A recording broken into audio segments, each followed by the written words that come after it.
जम्मू कश्मीर की सियासत में बवाल मचा हुआ था।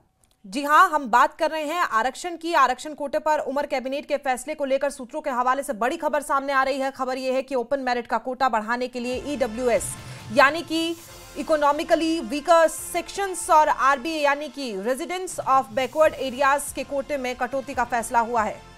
सूत्रों के मुताबिक ईडब्ल्यूएस के आरक्षण कोटे में 7% की कटौती की गई है।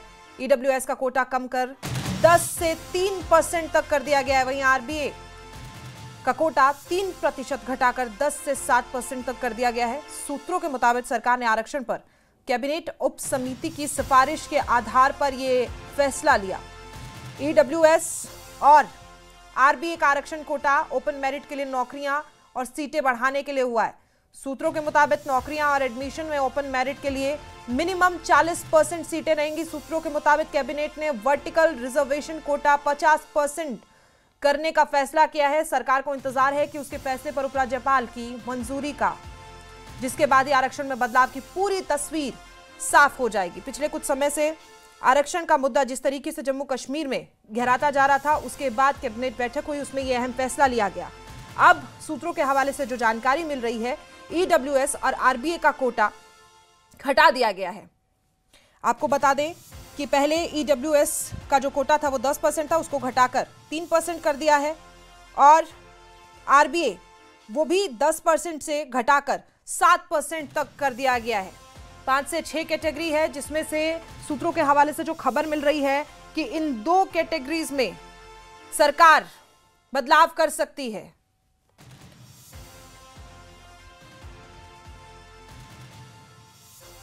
अब देखना होगा कि कौन सी नई अपॉर्चुनिटीज ओपन मेरिट के बच्चों को मिलेगी और क्या जो लोग इस आरक्षण के विरोध में खड़े थे, क्या वो इससे सेटिस्फाई होंगे या नहीं।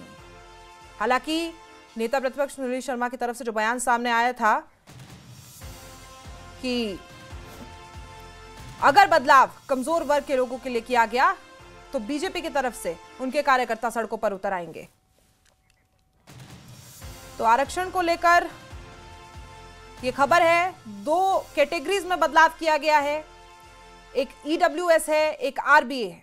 ये दोनों ही कैटेगरी है जिनको लेकर बदलाव किया गया है। दोनों का जो पहले परसेंटेज था वो 10% था। ईडब्ल्यूएस को घटाकर 3% कर दिया गया और आरबीए को 7%। तो ये बड़ा बदलाव, लेकिन सूत्रों के हवाले से आपको ये बड़ी खबर बता रहे हैं। ओपन मेरिट का कोटा बढ़ाने के लिए ईडब्ल्यूएस यानी कि इकोनॉमिकली वीकर सेक्शन और आरबीए जो कि रेजिडेंट्स ऑफ बैकवर्ड एरिया के कोटे में कटौती का फैसला हुआ है, वो आपको बता रहे हैं। ईडब्ल्यूएस आरक्षण के कोटे में 7% की कटौती, वहीं आरबीए में भी 3% की कटौती की गई है, उसे घटाकर 7% कर दिया गया है। वहीं कल नेता प्रतिपक्ष सुनील शर्मा ने चेतावनी भी दी थी कि अगर समाज के कमजोर वर्गों का कोटा कम किया गया तो उनकी पार्टी आंदोलन करने पर मजबूर होगी। सुनील शर्मा की तरफ से कहा गया था, उन्हें कुछ इनपुट मिले हैं जिसके अनुसार कैबिनेट ने अपनी मीटिंग में आर्थिक रूप से कमजोर वर्गों के साथ साथ पिछड़े क्षेत्रों के निवासियों का मौजूदा कोटा कम करने का फैसला लिया है। क्या कुछ उन्होंने कहा है, सुनते हैं। ओपन मेरिट का जो कोटा है उसको बढ़ा दिया गया है और ईडब्ल्यूसी आरबीए जैसे कोटा है उसको कम किया गया। आपके पास क्या जानकारी है, क्या कहेंगे? देखिए, स्पेकुलेशंस हैं, अभी तक मेरे पास कोई आधिकारिक जानकारी तो नहीं है, क्योंकि जब भी कैबिनेट मीटिंग होती है, कैबिनेट मीटिंग के बाद कोई डिसीजन, कोई मिनट्स, कोई नोट बाहर आता है और आप लोगों के माध्यम से ही हमें पता चलता है। लेकिन इस वक्त तक कैबिनेट की मीटिंग के बाद जो प्रपोजल या जो अप्रूवल जिस भी चीज़ का हुआ है वो अभी तक पब्लिक डोमेन में या मीडिया इसके डोमेन में नहीं आया है, इसलिए हमें कोई बहुत ज़्यादा जानकारी नहीं है। लेकिन जितना हमें भी पता चला है कि रिजर्वेशन पे जिस प्रकार से सरकार गरीबों का गला घोंटना चाहती है और रिजर्वेशन आरक्षण पर वो कोई मूवमेंट कर रहे हैं, तो उसकी मैं पुष्टि नहीं कर सकता हूं। लेकिन जो भी जानकारी है, मुझे लगता है कि जो इन्होंने गरीबों को देने का वादा किया था कि हम बिजली देंगे, हम सिलेंडर मुफ्त देंगे, हम राशन मुफ्त देंगे, उसके बदले जो उनको ऑलरेडी था वो भी छीनने की कोशिश है।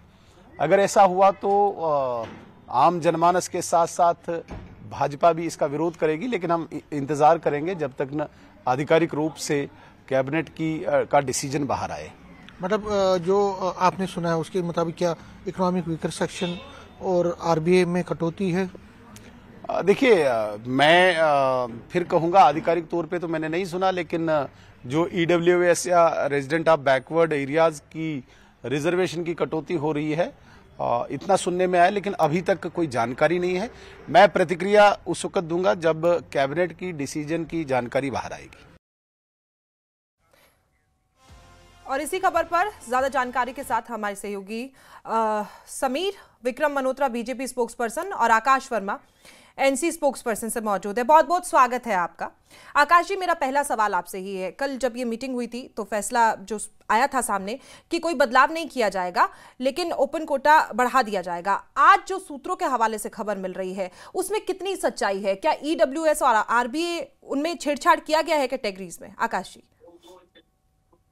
सबसे पहले तो शुक्रिया, आपने मुझे अपने शो में इनवाइट किया। मेरे को पैनलिस्ट को नमस्कार और आपके व्यूअर्स को भी। देखिए, रिजर्वेशन का मामला बड़ी देर से पेंडिंग था, क्योंकि अगर हम 2019 की मैं अगर बात करूं, जब ट्रे में तब्दील किया गया तो उसके साथ साथ एक रिजर्वेशन के हवाले से भी कुछ चेंजेस इसमें लाई गई थी। और मुझे लगता है कि वो जो रिजर्वेशन उस टाइम पे रखा गया था वो एक तरह से अनजस्ट था, क्योंकि उसमें बड़े सारे ऐसे फैक्टर्स जो रिक्वायर्ड होते हैं इस चीज़ का फैसला करने के लिए कि कितने परसेंट रिजर्वेशन कौन सी क्लास को मिलनी चाहिए, तो उसमें वो वर्किंग नहीं हुई थी, वो एक्सरसाइज, वो होमवर्क नहीं हुआ था। बस ऐसे ही मैं तो समझता हूँ कि एसी कमरों में बैठ के वो लकीरें खींच दी गई और उन कोटास को इम्प्लीमेंट कर दिया गया। लेकिन अब क्योंकि जब जमहूरियत बहाल हुई जम्मू कश्मीर में और उमर अब्दुल्ला साहब की सरपरस्ती में जो सरकार बनी है, तो ये रिजर्वेशन का मामला जो है बड़ी देर से बड़ी संजीदा तरीके से सरकार उसको हैंडल करने की कोशिश कर रही थी। क्योंकि अगर आप देखेंगे तो पिछले दिनों जो ओपन कैटेगरी थी उसमें एक रिजेंटमेंट दिखा, और वो जायज़ भी है कहीं ना कहीं। लेकिन उमर अब्दुल्ला साहब की सरकार जो है वो वादाबंद है कि हर उस कास्ट से रिलेटेड लोगों को, हर एक सेक्शन ऑफ द सोसाइटी जो इसमें अपने आप को कहीं ना कहीं उसमें ठगा सा महसूस कर रहे थे, उनको जरूर एक प्लेटफॉर्म मिलेगा ताकि उनकी रिप्रेजेंटेशन बढ़े। और मैं कहूंगा कि इसमें जो अंडर प्रिविलेज्ड लोग हैं उनका खास ख्याल रखा जाएगा, और जो प्रिविलेज्ड भी हैं और जो मेरिट के बेसिस पर अपनी जो हुनर के बलबूते पर जो आगे आना चाहते हैं, तो उनका भी जो खास ख्याल रखा जाएगा। क्योंकि इसके ऊपर अभी कोई जो एग्जैक्ट फिगर्स अभी सामने नहीं आई हैं, मुझे लगता है कि बड़ी जल्दी ही ये फिगर सामने आ जाएंगी और जो भी फैसला होगा वो आवाम के हित में होगा और सबको एक बराबर जो नुमाइंदगी होगी वो मिलेगी। आकाश जी, एक बार फिर से मैं अपना सवाल दोहराती हूं, क्योंकि एक सटीक सा जवाब खैर आपके पास भी नहीं है, लेकिन जो ईडब्ल्यूएस और आरबीआई को लेकर जो चर्चाएं चल रही है, क्या ये दो कैटेगरीज हैं जिसमें सबसे ज्यादा कटौती की जाएगी? देखिए, अभी तो सिर्फ अटकलें लगाई जा रही हैं, लेकिन अभी वो ये सारी चीजें सामने तभी आएंगी जब ऑन रिकॉर्ड कुछ हमें मतलब डॉक्यूमेंट में इसके सामने आएगा। बट जैसा मैंने आपको कहा कि it is not particularly about EWS और आरबीआई। जितने भी हमारे यहाँ पर वर्ग हैं, जितने भी यहाँ पर हमारी आवाम जो different sections of the society में डिवाइडेड हैं, उन सबको बराबर की नुमाइंदगी मिलेगी और कोई भी जो पर्टिकुलर सोसाइटी है उसको नजरअंदाज नहीं किया जाएगा। जी, विक्रम जी अभी हमारे साथ मौजूद नहीं है, तो मैं आपसे ही एक दो सवाल कर लेती हूँ इसी बारे में। तो आपको क्या लगता है कि आपने कहा कि आवाम को देखते हुए ये फैसला आपकी तरफ से लिया जाएगा, लेकिन जो भारतीय जनता पार्टी ने कहा है कि अगर कमजोर वर्ग को छेड़ा गया तो फिर हम तैयार हैं सड़कों पर उतरने के लिए, उसके बारे में आप क्या कहेंगे? देखिए, भारतीय जनता पार्टी जो कहती है और जो करती है उसमें ज़मीन आसमान का फ़र्क है। भारतीय जनता पार्टी ने जब जम्मू कश्मीर रियासत को यूनियन टेरिटरी में तब्दील किया, उस टाइम पे जब इन्होंने जो रिजर्वेशन अमेंडमेंट किया था, क्या उस समय इनको नहीं दिखा था कि हम जो ओपन जो मेरिट है उन लोगों को जो पहले 47% जिनकी तादाद होती थी उनको हम घटाकर 33% कर रहे हैं? क्या उस समय इन्होंने नहीं देखा था कि कौन सी ऐसी particular section of the society है, उसमें कितनी तादाद है उन लोगों की जम्मू कश्मीर में, जिसके बलबूते पे हम उनको वो एक रिजर्वेशन की परसेंटेज देने जा रहे हैं? तो ये भारतीय जनता पार्टी सिर्फ खोखली बातें करती है, और अगर ग्राउंड पे काम करने की बात आए तो भारतीय जनता पार्टी हर मोर्चे पर विफल है। ठीक है आकाश जी, विक्रम जी हमारे साथ जुड़ चुके हैं। विक्रम जी, आपका स्वागत है। जो ये फैसला आया है, जो खबरें चल रही हैं ईडब्ल्यूएस और आरबीए को लेकर, हालांकि आकाश जी ने कहा है आधिकारिक तौर पर अभी कोई ऐसा फैसला लिया नहीं गया, लेकिन अगर इन खबरों में सच्चाई होती है और ईडब्ल्यूएस और आरबीए, क्योंकि आपके तो प्रधानमंत्री की तरफ से ज्ञान, गरीब, युवा, एग्रीकल्चर और नारी, इनको लेकर बातचीत हमेशा की जाती है, और सबसे पहले अगर कोटा गरीब का कटेगा तो फिर आपका क्या रुख रहेगा विक्रम जी?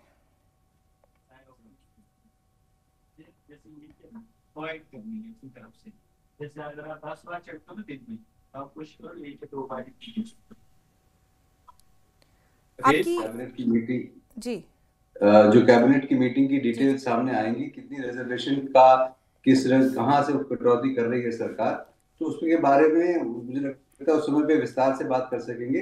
पर जहां तक अभी का सवाल है, आप जैसे आपने एलओपी साहब का सुना है, सुनील शर्मा जी ने बड़ा विस्तृत रूप से ये बताया कि भारतीय जनता पार्टी किसी भी तबके का अहित जो है उसको बर्दाश्त नहीं करेगी, और उसके लिए हमको जो भी करना पड़ेगा, सड़कों पर उतरना पड़ेगा और उसके खिलाफ आवाज उठाएगी। और जहां तक आकाश जी की मैं एक बात का टिप्पणी जो उन्होंने की कि भारतीय जनता पार्टी केवल कहती है, तो हमने 370 तोड़ने का जो हमारा पिछले 50-60 साल से जो एक मंशूर में था, वो जब ताकत आई तो उसको तोड़ के दिखाया।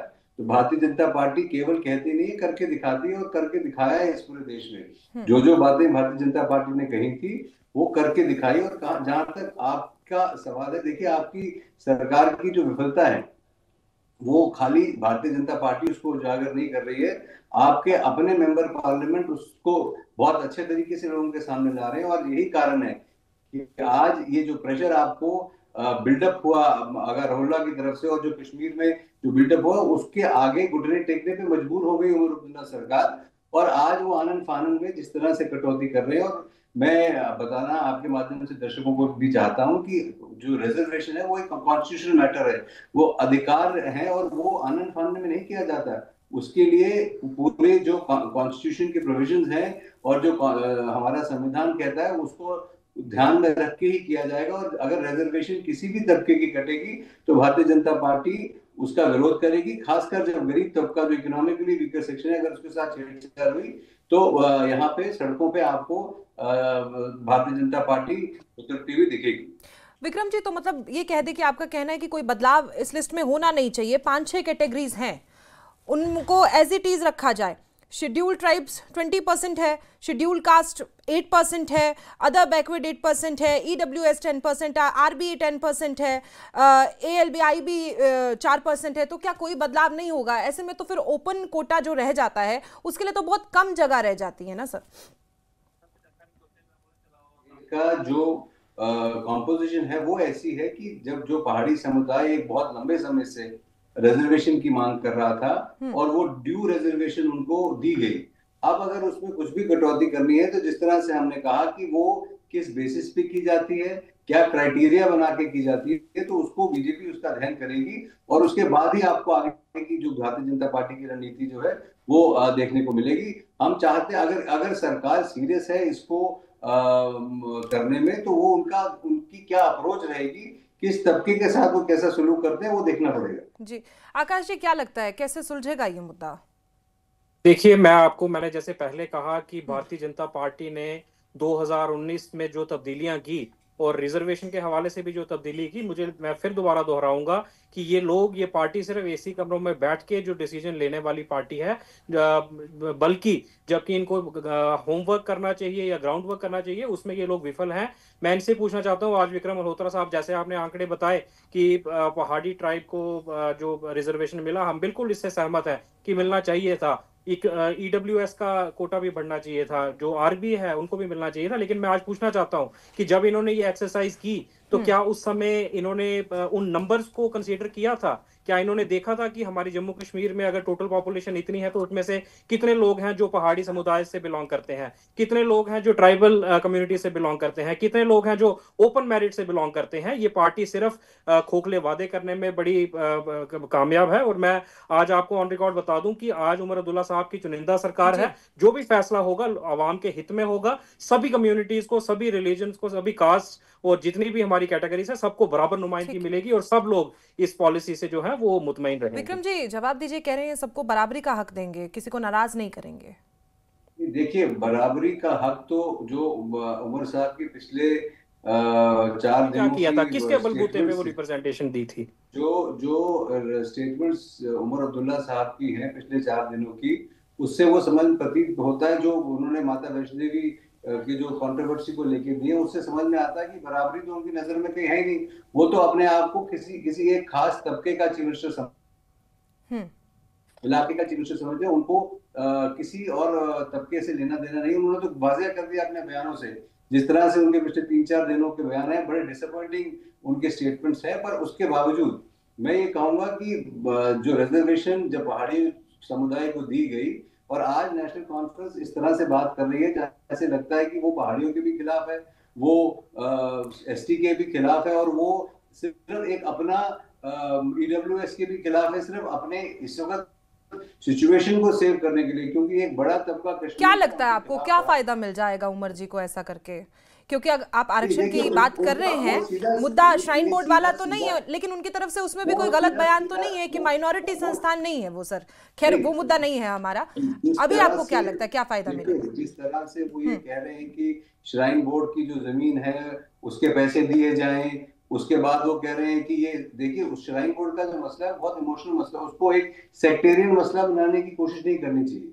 क्योंकि वो ये मानना है, मैं एक चीफ मिनिस्टर को ये बोल रहा हूँ कि वो पहले एक बयान देते हैं कि हम अपने बच्चों को पढ़ने के लिए टर्की भेजेंगे, बांग्लादेश भेजेंगे, जो भारत के माने हुए दुश्मन है, जिन्होंने ऑपरेशन सिंदूर में पाकिस्तान का साथ दिया।